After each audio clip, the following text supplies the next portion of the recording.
Hi, namaste Karnataka. Welcome to my channel life is super. ನಾನು ನಿಮ್ಮ ಆರತಿ Venkatesh.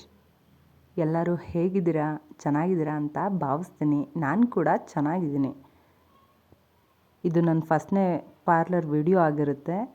Please support ಮಾಡಿ and subscribe ಮಾಡಿ.